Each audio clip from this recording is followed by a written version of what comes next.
స్నేహితులారా, ఈ సమయాన్ని బట్టి దేవునికి వందనాలు తెలియజేస్తూ ఉన్నాను. ప్రేమపూర్వకంగా మిమ్మల్ని అందరినీ వాక్య ధ్యానంలోనికి ఆహ్వానిస్తూ ఉన్నాను. అవసరతలన్నీ తీర్చబడును అనే ఆలోచనను మీతో కూడా పంచుకోవడానికి ఇష్టపడుతూ ఉన్నాను కనుక దేవుని వాక్యమును ముగింపు వరకు ఆలకించండి. ఇతరులతో, కుటుంబ సభ్యులతో ఈ వీడియో షేర్ చేసుకునండి. మీ ప్రార్థన మనవులను తెలియజేయండి. నమ్మకంగా ప్రార్థిస్తాము. ఈ వీడియో మీ ఆధ్యాత్మిక జీవితములకు ఉపయోగకరంగా ఉంది అని మీకు అనిపిస్తే దయచేసి ఈ ఛానల్ను సబ్స్క్రైబ్ చేసుకునవలసినదిగా మనవి చేస్తూ ఉన్నాను. లేఖనము ఫిలిప్పీలకు వ్రాసిన పత్రిక 4వ అధ్యాయము 19వ వచనము. దేవుడు తన ఐశ్వర్యము చొప్పున క్రీస్తు యేసునందు మహిమలో మీ ప్రతి అవసరతను తీర్చును.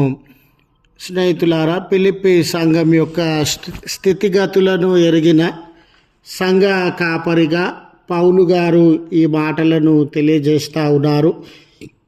ఈ సంఘమునందు విశ్వాసులు భౌతికంగా, మానసికంగా, ఆధ్యాత్మికంగా ఎన్నో అవసరతల మధ్య నలిగిపోయేటటువంటి వారుగా ఉండినారు. వీరు భౌతికపరమైన, మానసికపరమైన, ఆధ్యాత్మికపరమైన ఎన్నో అవసరతల పట్ల నలిగిపోతూ ఉన్నప్పటికీ కూడా వారి సేవకుడైనటువంటి పౌలు గారి అక్కరలను తీర్చడంలో, ఆయనను ప్రోత్సాహపరచడంలో, ఆయన సువార్త పరిచర్యలో సహకరించడంలో ముందంజలో ఉండినటువంటి వారు. అప్పటికి పౌలు గారు రోమా మహాపట్టణంలో చెరసాలలో బందీగా ఉండినాడు.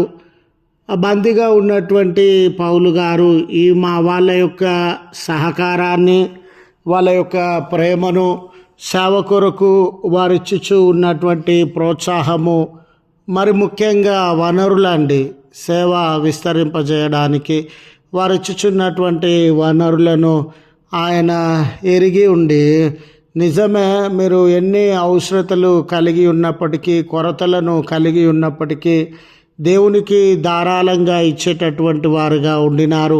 ఆయన పరిచర్యను కొనసాగించేటటువంటి వారుగా ఉండినారు కనుక దేవుడు మీ ప్రతి అవసరతను తీరుస్తాడు అని వారికి ఈ మేలుకరమైన, ఆదరణకరమైనటువంటి మాటలను తెలియజేస్తూ ఉన్నాడు. మీరు చూడండి, భౌతిక సంబంధమైన అక్కరలంటే ఆహారము, వస్త్రములు, నివాసము, ఉద్యోగము, ఏమేమి అక్కరలు అనుదినము మనకు అవసరమై ఉన్నవో, ఈ మానసిక పరమైనటువంటి అక్కరలంటే మరి భయం ఉండవచ్చు, చింత ఉండవచ్చు, ఒంటరితనం ఉండవచ్చు, జీవితాలలో కోల్పోయినటువంటి స్థితి, పోగొట్టుకున్నటువంటి స్థితి, దూరమైన స్థితిగతులు ఉండవచ్చు. అలాగునే ఆధ్యాత్మిక పరమైన అవసరతలు అంటే బోధ కానివ్వండి, రక్షణ కానివ్వండి, విమోచన కానివ్వండి, వారు దేవునిలో ఎదగడము కానివ్వండి, ఇవన్నీ, ఇలాంటి అక్కరలను దేవుడు ఖచ్చితంగా తీరుస్తాడు అనే వాగ్దానాన్ని పౌలు గారు వారికి అందజేస్తూ ఉన్నాడు. ఎందుకనంటే మీ జీవితంలో ఈ మానసికపరమైన, భౌతికపరమైన, ఆధ్యాత్మికపరమైన ఏ అక్కరనైనా తీర్చడానికి దేవుడు సామర్థ్యము కలిగినటువంటి దేవుడు, తను ఐశ్వర్యం కలిగినటువంటి దేవుడు. దేవుడి దగ్గర ఇది మంచివి ఏవైనా కానివ్వండి, ప్రయోజనకరమైనవి ఏవైనా కానివ్వండి, మేలుకరమైనవి ఏవైనా కానివ్వండి, చెడు కాకుండా మంచివైన ప్రతి అవసరతను ఆయన ఐశ్వర్యం కలిగినటువంటి దేవుడు అండి. ఆయన దగ్గర ఇది కొరత ఉంది, ఇది ఇవ్వలేడులే, ఇది జరగదులే అనేదానికి వీలు లేదండి. ఆయన ప్రతి అక్కరను తీర్చగలిగినటువంటి దేవుడు. మనుషులు ఎవరైనా చూడండి, మన భౌతిక పరమైన అక్కరలను తీర్చుచూ ఉండవచ్చు, కానీ మన ఇమోషన్స్ కానివ్వండి, ఈ స్పిరిచువల్ నీడ్స్ కానివ్వండి, వారు తీర్చలేరు. కానీ దేవుడు సర్వశక్తిమంతుడు కనుక అన్ని అవసరతలను తీర్చగలిగినవాడు. ఈరోజు నీ జీవితంలో ఈ బాధ ఉంది, ఈ శ్రమ ఉంది, ఈ కన్నీరు ఉంది, ఈ బంధకములు ఉండినవి అనే దేన్ని బట్టి నువ్వు కృంగిపోతూ ఉన్నావో ప్రభువును ఆశ్రయించు. ఆయన నీ కన్నీళ్లను తుడిచి నీ అక్కర్ల విషయంలో సహాయం చేసేటటువంటి వాడుగా ఉన్నారు అని గుర్తు చేస్తూ ఈ మాటలను ముగిస్తా ఉన్నాను. ప్రార్థించుదము. కృపగల తండ్రి, ప్రేమగల మా దేవా, మీ పరిశుద్ధ నామమునకు వందనాలయ. ఈ దినపు దీవెనలతో మమ్మను దర్శించవలసినదిగా వేడుకొనుచు ఉన్నాం.